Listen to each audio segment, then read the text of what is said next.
Think you need lakhs of rupees to start investing? Think again. Today, let's break the myth and see how you can begin your investment journey with just $1,000.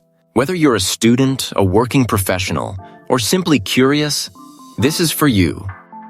1,000 rupees might seem small, but it's a powerful first step. Starting early helps you build the habit, teaches discipline, and gets you into the game. Remember, compounding doesn't care about your starting amount. It cares about how long you stay invested. Let's look at 3 smart ways to invest Rs 1,000.